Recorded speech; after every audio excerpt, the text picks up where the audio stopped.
Nous ne sommes pas seuls. Le Pentagone a publié les fichiers sur les ovnis il y a quelques semaines et nous venons d'apprendre que plus d'1 milliard de personnes ont visité le site. 1 milliard. Cela doit être un record. Le ministère de la Guerre a déclaré que d'autres fichiers seraient bientôt publiés. Les experts en ovnis et les meilleurs chercheurs enquêtent sur les extraterrestres depuis des années. Leurs sources affirment que des dizaines d'ovnis écrasés ont été récupérés et ce qu'ils ont trouvé à l'intérieur est choquant. Seuls les plus âgés d'entre vous, c'est-à-dire ceux qui ont 40, 50 ans et plus, pourront vous décrire à quoi ressemblait le monde de l'ufologie avant l'avènement d'Internet. Ce sujet était réservé à un cercle restreint de personnes qui, généralement, le considéraient comme une pure folie. Il y a seulement 10 ans, il était encore inimaginable, voire impossible, de concevoir que des présentateurs des principaux médias américains et même internationaux puissent parler en direct et publiquement des 4 principales espèces extraterrestres visitant la Terre. Des participants aux récupérations témoignent qu'il y a au moins 4 types distincts.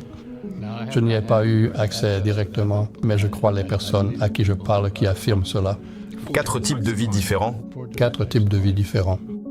Voilà ce qui se passe en ce moment, et tout cela nous mènera au-delà du point de non-retour. Je vous montrerai des vidéos d'ovnis aux informations du soir, et les figures majeures de la science conventionnelle qui changent d'avis du jour au lendemain, passant de la moquerie à un soutien ouvert à la divulgation de ces informations. Pendant ce temps, le président américain publie lui-même ce genre de choses sur ses réseaux sociaux. Tout cela s'est produit en moins de 10 ans, ou plus précisément, en quelques années seulement. Récemment, nous avons eu droit à une nouvelle série de vidéos d'ovnis, soit plus de 3 heures d'images, révélant ce qui se passe exactement et où tout cela va nous mener. Aujourd'hui, je vais vous livrer ma prédiction. Bienvenue sur La Vérité est ailleurs.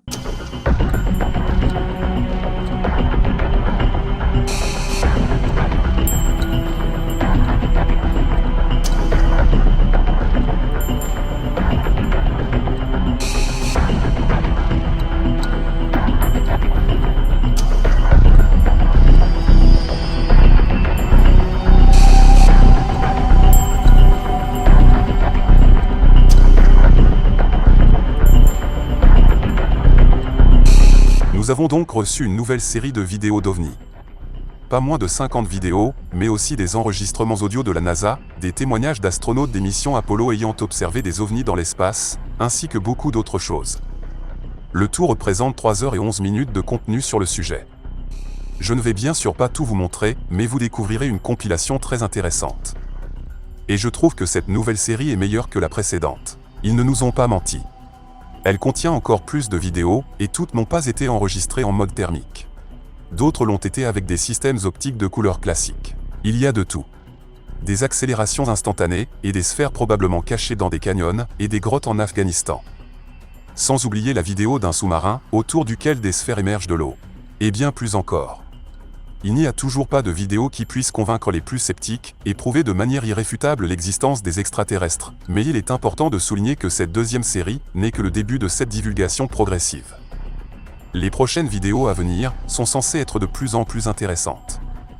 Étant donné qu'ils ne nous montrent toujours pas ce que les congressistes ont vu lors d'auditions à huis clos, comme Tim Burchett, je vais vous montrer aujourd'hui le genre de vidéos que les gens attendent, car j'ai des exemples parfaits. Mais tout d'abord, parlons de Donald Trump, qui a récemment publié cette photo, entre guillemets, sur son propre réseau social. Il y publie généralement tout et n'importe quoi, et certaines choses sont vraiment difficiles à décrire. Mais récemment, une photo de Donald Trump dans une sorte de base militaire, peut-être la base 51, m'a interpellé. On le voit, entouré des services secrets et de la sécurité, marcher à côté d'un extraterrestre, manifestement capturé et enchaîné. Évidemment, cette photo a très probablement été générée grâce à l'intelligence artificielle, car je doute que des extraterrestres vont à la salle de sport et soient aussi musclés. Mais revenons à nos moutons. Qui aurait cru que vous pourriez voir ce genre de choses de la part d'un président américain? Peu importe à quel point vous pensez que Trump est fou, il lui reste encore 3 ans au pouvoir, et en une seule année, il a déjà semé un chaos généralisé. Surtout quand on sait qu'il est un parfait exemple de narcissisme et d'égocentrisme pathologique. Je ne peux pas vous le garantir, mais je suis quasiment certain que cet homme sera celui qui prononcera un discours et admettra au monde entier que nous ne sommes pas seuls. Et non, il ne va pas faire apparaître un extraterrestre à ses côtés, ni montrer un générateur de 2.0, car il n'en a probablement jamais vu. mais il trouvera une solution car son obsession pour la grandeur et son désir d'entrer dans l'histoire sont tels que c'est sans doute la meilleure chose qu'il puisse faire. Et c'est précisément pour cela qu'il multiplie ses annonces, comme je l'ai déjà dit récemment. Il y a probablement d'autres raisons, mais celle-ci offre une occasion unique d'entrer dans l'histoire de l'humanité. Et sans aucun doute, cela se produira. Trump souffre vraiment de ce genre de choses et de la reconnaissance de sa propre grandeur. Donc, ces rumeurs qui circulent selon lesquelles il aurait un discours prêt pour cette première annonce historique sont probablement vraies à mon avis, et cela pourrait vraiment se produire. Il se peut qu'il reçoive une reconnaissance officielle sans qu'aucune vidéo spectaculaire ne sorte de ses chaussures. C'est intéressant. Je fais des recherches sur ces sujets depuis plus de 25 ans, et voici ma première prédiction. Tout converge vers ce point. En effet, les choses semblent s'accélérer pour Tim Burchett et le reste de l'équipe. Si vous les avez écoutés ces derniers jours, vous savez qu'ils maîtrisent parfaitement leur sujet. Le problème que nous avons en ce moment, c'est que l'État profond s'oppose au président concernant la divulgation. Il a tenu parole, et je soupçonne que certains de nos camarades pas très amicaux, ainsi que certaines de nos agences à acronymes, ralentissent volontairement la transmission de beaucoup d'informations. Il s'agit de pouvoir, il s'agit de contrôle, et c'est un peu ce qui fait tourner Washington. C'est, je dirais, du pur état profond. Et c'est pourquoi je mettrais en garde les gens à propos de certaines de ces photos ou vidéos. Il est assez évident qu'il ne s'agit pas d'un ovni ou d'un pan, et ils les diffusent pour brouiller les pistes. Ils propagent de la désinformation. Ce sont des départements qui font ça. J'ai dit au président que c'était comme éplucher les couches d'un oignon, mais il y a... La seule chose qu'il sous-estime, c'est Donald J. Trump, parce que lui, c'est un éléphant dans un magasin de porcelaine, et il s'en fiche. Il ne doit absolument rien au va-t-en-guerre du Pentagone. Vous savez, tout le monde essaie de le faire taire, et c'est là qu'il est le meilleur. Et c'est là que l'Amérique est à son meilleur. Franchement, j'ai du mal avec un gouvernement fédéral qui pense être tellement arrogant qu'il croit que les Américains ne peuvent pas gérer ce qui se passe avec ça. Il est temps qu'ils tirent le rideau et nous laissent voir ce qui se passe. Dans leurs interviews, ils ne cessent de vanter les mérites de Donald Trump suite à ses annonces. Pourquoi font-ils cela? Parce qu'ils l'adorent? Non, pas vraiment. La plupart d'entre eux sont des personnes intelligentes qui savent comment gérer Donald Trump car il adore être flatté. Plus on le flatte, plus on l'encourage sur le sujet, plus il sera prêt à publier d'autres choses. Si vous suivez ses publications sur les réseaux sociaux, sachez que ce sont bien les siennes. Cet homme est un mégalomane prétentieux qui, caché derrière son écran, publie sur Truth Social ce genre de choses comme s'il allait devenir le premier homme et le premier président de l'histoire de l'humanité à révéler officiellement l'existence des extraterrestres. Un autre phénomène très important se produit actuellement. Un changement radical de discours dans les médias traditionnels. Un changement vraiment étonnant. Ces derniers ont commencé à diffuser des informations qui ne se limitent plus aux ovnis, à quelques vidéos floues et à des vaisseaux spatiaux. Désormais, sans aucune moquerie, ils diffusent très sérieusement des informations confidentielles sur les 4 principales espèces extraterrestres actives sur Terre, dont on aurait collecté les corps au cours des 70 dernières années. Beaucoup d'entre vous savent depuis longtemps qu'un grand nombre d'espèces différentes dans l'univers ont visité la Terre à un moment ou un autre, pour diverses raisons. Mais 4 espèces principales y sont présentes de façon quasi permanente et ont joué un rôle prépondérant dans notre histoire récente, et surtout ces dernières années. 4 espèces différentes d'extraterrestres. Un autre scientifique les a appelés les gris, les nordiques, les insectoïdes et les reptiliens. Ils ont tous 2 bras et 2 jambes, tout comme nous. Les experts supposent que les reptiliens ont des écailles et de longues queues, comme un lézard. Les insectoïdes ressemblent à une menthe religieuse. Les gris ressemblent à l'extraterrestre classique des films. Et les nordiques ressemblent à un Suédois ordinaire, mais mesurent 2,10 m. Nous n'avons pas vu les preuves, mais Pete Hegseth affirme que d'autres preuves vont arriver et il y a beaucoup de croyants au Congrès. Ce sujet a récemment été abordé publiquement par Al Puthoff, un scientifique travaillant sur certains de ces programmes secrets, qui est l'un des intervenants du documentaire The Age of Disclosure et qui en a parlé ouvertement récemment. Qui sont ces 4 groupes principaux? Les plus connus, les plus nombreux et les plus fréquemment observés sont les gris classiques ou les petits gris, l'espèce dont j'ai probablement le plus parlé sur cette chaîne. La deuxième catégorie, dont j'ai moi-même souvent parlé, est celle des nordiques. Une espèce humanoïde très semblable aux humains, ressemblant à des personnes de grande taille, originaires des pays nordiques et scandinaves. La troisième catégorie regroupe les reptiles, c'est-à-dire des êtres reptiliens humanoïdes intelligents, souvent décrits comme tels. J'en ai un peu parlé, mais pas autant que des gris et des nordiques. Et la 4e espèce, la plus mystérieuse, à laquelle malgré toutes ces années, je n'ai toujours pas consacré de vidéo détaillée, ce sont les insectoïdes. J'ai dû évoquer ce genre d'être dans quelques vidéos précédentes, mais je n'ai jamais réalisé de vidéos spécifiques, comme celle consacrée aux Pléiadiens par exemple. Et toutes ces espèces ne sont pas amicales. Selon divers témoignages, ces insectoïdes ne sont pas fondamentalement mauvais, mais ils ne nous perçoivent tout simplement pas comme une espèce intelligente. Ils nous considèrent comme des animaux et nous traitent souvent comme tels. Et pour couronner le tout, ces êtres entretiennent une relation similaire avec d'autres extraterrestres, qui leur sont tous inférieurs. D'après les informations dont je dispose, et d'après de nombreux témoignages, cette espèce serait la plus évoluée de toutes. Elle opère principalement dans l'ombre, et apparaît rarement, la plupart du travail étant effectué par d'autres sous-espèces, comme certaines espèces de gris, qui ne seraient rien de plus que des êtres artificiels, créés biologiquement. Qui aurait cru que de telles choses, et ces 4 espèces d'extraterrestres, seraient ouvertement discutées dans les plus grands médias américains, ou dans les podcasts les plus populaires au monde?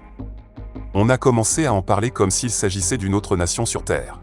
Presque avec désinvolture. On a les Asiatiques, les aborigènes d'Australie, les Blancs, les Noirs, et maintenant, on a des reptiles et des insectes super intelligents. Qui s'attendait à ça de votre part? Eh bien, la grande majorité des gens ne s'y attendaient pas. Mais nous, qui suivons ces sujets depuis des années, nous nous y attendions. Et pourquoi? Eh bien, tout cela fait partie d'un grand plan. On fait intervenir Neil deGrasse Tyson, qui ridiculise tout ce qui touche aux ovnis depuis des années. Cet homme s'est ouvertement moqué et tourné en dérision le concept même d'OVNI. Et récemment, il a commencé à apparaître dans des podcasts et les médias grand public et a complètement retourné sa veste en changeant de discours. Maintenant, il prétend soutenir le gouvernement américain. Oui, je pense que c'est effectivement le cas.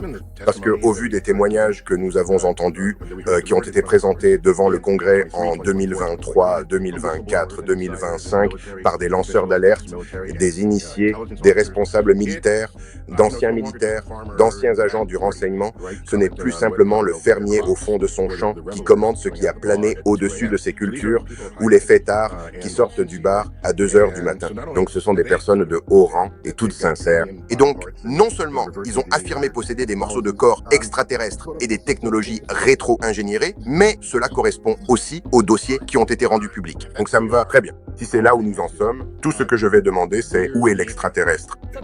Est-ce trop demandé que, si vous l'avez dans le hangar derrière, vous sortiez simplement l'extraterrestre? Alors, nous passerions tous de la question « Tu crois aux extraterrestres ?» Ah, eh bien oui, évidemment, l'extraterrestre est là. Cet homme a toujours dénigré ce genre de choses depuis des années.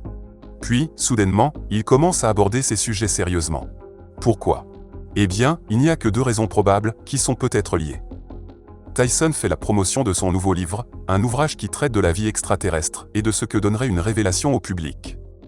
Quel meilleur moment pour promouvoir son livre, suite à toutes ces annonces du Pentagone? Donc il sort sur cette vague de popularité et d'intérêt croissant du public sur ce sujet. L'autre raison, c'est qu'il s'agit en réalité d'un acteur rémunéré, dont le but est de chercher à modifier le discours sur ces sujets, à adoucir les mentalités et à polariser l'idée même de révéler l'existence des ovnis. Il a donc reçu des instructions directes pour changer d'avis et promouvoir ce nouveau discours auprès des journalistes. Comment puis-je affirmer que c'est possible? Eh bien, Eric Weinstein, un scientifique assez connu, expert en la matière et intervenant régulièrement dans des podcasts, l'a récemment déclaré ouvertement chez Joe Rogan, il y a quelques jours. Il révèle avoir été approché par des représentants de hautes instances gouvernementales ou d'agences de renseignement pour participer à un processus structuré et encadré visant à préparer l'opinion publique à une éventuelle divulgation concernant les ovnis. Ce groupe recherche des intellectuels publics crédibles, extérieurs à l'appareil d'État, ayant une audience importante pour contribuer à façonner ce récit auprès du public. Oui, vous avez bien entendu. J'ai cité cet homme, qui a ouvertement admis avoir été contacté pour participer à ce processus auquel vous assistez actuellement et qui a même changé d'avis sur les ovnis. Neil deGrasse Tyson est l'un des scientifiques les plus médiatisés au monde. C'est un véritable vulgarisateur scientifique, il est une figure incontournable de la scène scientifique actuelle. Si vous souhaitez qu'une personnalité aussi influente s'implique dans votre projet et participe à la promotion de vos nouvelles idées, c'est lui qu'il vous faut. Il est là depuis longtemps car il a incarné la science traditionnelle en n'hésitant pas à aborder ces sujets avec dérision. Et maintenant, chose étonnante, il opère soudainement un revirement spectaculaire. Vu ce qu'en dit Eric Weinstein, je suis presque certain qu'ils jouent leur jeu en ce moment même. On avait donc des chercheurs en ufologie, dont certains sont même des scientifiques qui parlent de ces phénomènes depuis des décennies et souhaitent que la vérité éclate au grand jour, et des gens qui ont été ridiculisés et considérés comme fous. Et voilà maintenant que soudainement, on a ce type qui débarque et prétend nous expliquer comment les choses sont vraiment. Comment sont les extraterrestres et comment fonctionnent les ovnis après des décennies de moqueries sur le sujet. Et curieusement, cet homme est malgré tout utile, car il ne faut jamais oublier un point essentiel. Cette révélation, ce programme, ne vous est pas destiné. Vous qui suivez cette chaîne, vous connaissez évidemment toutes ces choses depuis longtemps. Non, ce programme s'adresse à tous les autres, c'est une préparation psychologique pour la plupart des gens, le public en général. Je sais que vous n'en avez pas l'impression, car au fil des années, vous n'êtes que 170 000 à vous être réunis ici. Mais en réalité, nous sommes une communauté comprenant des dizaines, voire des centaines de millions à travers le monde, et pourtant, nous restons une minorité. L'immense majorité des gens ne s'intéressent pas à ces sujets ou les considèrent comme absurdes et insensés. Ce programme leur est donc destiné. Et cet homme est parfaitement qualifié pour cette mission, avec son audience de plusieurs millions de personnes, ses documentaires et ses livres à gros budget. Et quand il changera d'avis à 180 degrés, au cas où cela ne vous paraîtrait pas encore évident, ce sera désormais bientôt limpide pour vous. Nous entrons dans une toute nouvelle phase. Toutes ces vidéos qui sortent ne font que préparer le terrain. Bien sûr, vous êtes tous impatients de voir enfin des extraterrestres, nous saluer depuis une soucoupe volante, mais comme je l'ai dit, ce n'est pas une révélation qui vous est destinée. Elle s'adresse à la plupart des gens, au reste de la planète qui a besoin d'être préparé.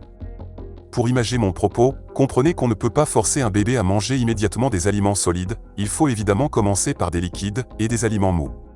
Je sais que la plupart d'entre vous ont des dents depuis longtemps, capables de mâcher des aliments très durs, mais pour tous les autres, c'est-à-dire pour la grande majorité du public, et avec la situation actuelle, les premières dents de lait commencent tout juste à pousser. Bref, vous comprenez ce que je veux dire. Rappelez-vous de Dimitri Medvedev, faisant d'incroyables révélations à une journaliste concernant la présence d'extraterrestres sur Terre, mais refusant de donner trop de détails, car cela pourrait provoquer une panique de la population. Eh bien, nous en sommes toujours à ce stade. Donc, c'est pourquoi ce que vous attendiez n'est pas encore sorti. Cependant, Tim Burchett souhaite que les vidéos incroyables qu'il a vues lors de ses réunions à huis clos, et qui ne sont toujours pas diffusées, soient prochainement rendues publiques. Mais cela se fera progressivement. D'abord, plus de 3 heures de contenu vidéo ont été diffusées, dont environ 90% sont des images thermiques. Parmi ces vidéos où l'on aperçoit des points lumineux, qui, je le répète, ne vous sont pas destinés, il y a quelques éléments très intéressants qui illustrent parfaitement la progression du projet. Elles illustrent parfaitement les progrès réalisés et la qualité croissante des images qui parviennent progressivement au public. Étant donné qu'il y a beaucoup de vidéos, et que je ne peux évidemment pas toutes vous les montrer en intégralité, ce qui serait beaucoup trop long, j'ai réalisé une petite compilation des meilleurs moments de cette deuxième série. Ce sont les extraits qui me paraissent les plus intéressants. Vous verrez des accélérations fulgurantes, des disques cachés dans les nuages, des sphères, et même un ovni tic-tac dépassant un avion de ligne.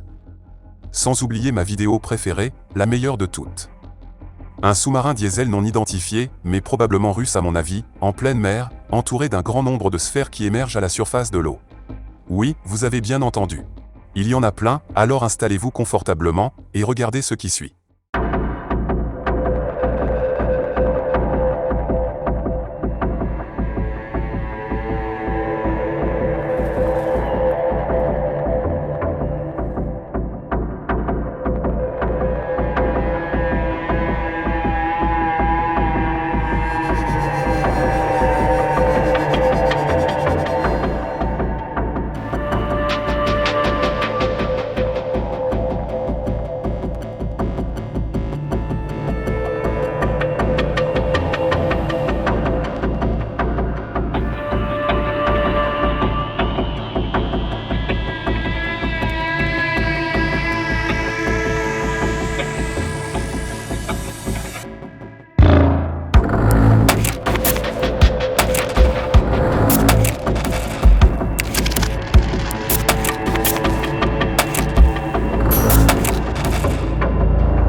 Je sais que beaucoup d'entre vous recherchent ces choses précises. Et au fur et à mesure, vous aurez droit à des vidéos de plus en plus intéressantes, car une troisième série serait en préparation, si j'ai bien compris. Mais n'oubliez pas, ces vidéos sont destinées au public de Neil deGrasse Tyson, qui s'efforce de convaincre de la nécessité d'enquêter sur ces sujets et de la gravité de la situation. Maintenant, je sais que beaucoup d'entre vous préfèrent voir ce genre de vidéos. En général, je n'aime pas trop montrer ce genre de choses, car nous n'avons pas la source. On ne sait pas qui a filmé la scène, ni quand exactement la vidéo a été enregistrée, et au final, nous ne savons même pas si la vidéo est authentique. Mais cette prétendue vidéo provenant du Mexique, qui daterait de 5 ou 6 ans, n'est certainement pas un montage bâclé. Je ne vais pas m'étendre sur la question de son authenticité, car ce n'est pas le sujet du jour. Le fait est que le Pentagone possède la totalité de ces vidéos. C'est un nombre considérable. Et il y a des choses bien plus intéressantes que ça. Ce n'est donc qu'une question de temps avant qu'on passe à autre chose, car ce sont les descriptions des témoins. Et même parmi ces vidéos du Pentagone, il y en a qui montrent la même chose, mais évidemment en mauvaise qualité, avec une accélération instantanée. Mais vous savez ce que je trouve vraiment pénible quand une vidéo comme celle-ci apparaît. Les principaux commentaires sont « La qualité de la vidéo est mauvaise, c'est flou, on ne voit rien ». Ou alors « L'image est trop nette, c'est forcément un trucage, c'est trop beau pour être vrai ». Et vous savez ce que j'ai appris après toutes ces années à analyser des sujets et des vidéos de ce genre. Que ça ne présage rien de bon. Quoi qu'il en ressorte, ce n'est jamais bon signe. Si ce genre de choses se reproduit lors d'une prochaine série de vidéos, et il semble que ce sera le cas, la situation ne sera plus aussi favorable. Malheureusement, c'est ainsi. Et pour finir, je vais vous livrer ma dernière prédiction sur ce qui pourrait bientôt arriver. Que va-t-il se passer prochainement ? J'ai fait ma première prédiction, que je maintiens encore, il y a de nombreuses années en arrière. Ma prédiction de l'époque était que cette révélation se produirait de manière naturelle, de sorte qu'en 2030, l'existence d'une vie extraterrestre serait reconnue. Il ne s'agirait probablement pas d'une véritable reconnaissance officielle des gouvernements de la planète, mais plutôt d'une reconnaissance scientifique, comparable à la découverte de traces de bactéries sur Mars, ou ailleurs, sur d'autres planètes. Je ne parlais pas d'extraterrestres à proprement parler, mais plutôt de la reconnaissance d'une vie extraterrestre. Ce serait une base solide pour l'avenir, et je maintiens ma prédiction de l'époque. Je pense que s'ils ont réellement pour objectif de polariser ces idées, c'est la méthode la plus efficace et la plus simple pour éviter une panique de la population. La solution la moins douloureuse pour la majorité des personnes édentées qui doivent se nourrir de bouillie. C'est-à-dire la majorité des gens qui ne s'intéressent pas, ou peu, à toutes ces choses et qui doivent être réveillés en étant informés de manière progressive. Parallèlement, les initiatives actuelles se mettent en place pour préparer le public à une éventuelle divulgation officielle. Je maintiens donc mon opinion. Il n'y a aucune chance, en théorie, que vous receviez prochainement des preuves d'une présence extraterrestre sur Terre.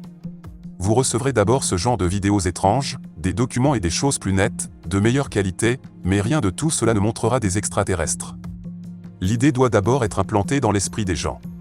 Une pensée qui laisse entendre, de manière indirecte, que ces choses sont d'origine extraterrestre. La graine de la vie extraterrestre doit être semée dans votre esprit. Vous désirez toutes ces choses. Mais je maintiens que vous obtiendrez d'abord quelque chose de beaucoup plus simple. Ce sera certes une avancée majeure pour la science, la découverte et la reconnaissance officielle d'une nouvelle vie venant d'ailleurs. Mais avant cela, vous obtiendrez des choses comme ça. Toutes ces vidéos servent donc de préparation, expliquent le début des événements et leur accélération. Mais maintenant, je revois quand même mes prévisions à la hausse. Apparemment, pour une raison inconnue, il semble soudainement extrêmement pressé de divulguer toutes ces choses au public. J'en avais déjà parlé précédemment. On dirait qu'ils se dépêchent, qu'ils accélèrent le processus. Je pense que tout le monde peut le constater. Ils accélèrent tout. Et si vous prétendez que rien d'étrange ne se produit, vous êtes manifestement coupé de la réalité. Ils accélèrent leur programme, c'est évident. Ce type, figure emblématique des médias scientifiques occidentaux, a complètement changé d'avis en direct devant les caméras. Et tout le monde se retrouve pris dans ce goulot d'étranglement, à l'approche de 2030. On n'est même pas à la moitié de l'année 2026, et beaucoup de choses se sont déjà passées, pas forcément en rapport avec ces sujets. C'est comme s'ils avaient mis le paquet sur la dernière ligne droite. Du coup, on attend le 3e round, et après, c'est fini. Voyons voir ce qu'ils nous préparent maintenant. Mais nous ne sommes pas naïfs. Nous savons où tout cela nous mène. Alors laissons-les nous en montrer toujours plus, car nous ne pouvons pas les empêcher de faire ce qu'ils entreprennent en ce moment. Mais nous pouvons nous adapter et rester vigilants face à ce spectacle de marionnettes réservé au public qui est encore endormi. car il ne fait aucun doute qu'il s'agit d'un événement de grande envergure. Un immense show mondial. En attendant, vous êtes sur La Vérité est ailleurs, un endroit où la réalité dépasse parfois la fiction. À bientôt.